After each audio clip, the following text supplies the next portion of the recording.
Okay, if you're wondering how to get rid of that check rear seat notification in your car, let me show you how to do that. So what you'll have to do is use your finger numpad over here, use your arrow keys and OK. So you can go to, scroll right, you go to this screen where it has LTA at the top, scroll down to vehicle settings, hit OK.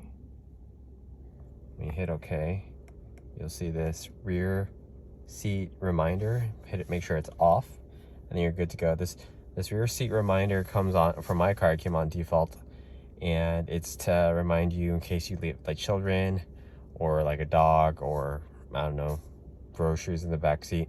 If you open up the back doors or the trunk, when you finally get back to your destination, I'll just send you a reminder. You might want to check that stuff. So if you want, you can turn it off. If not, well, that's how to do it.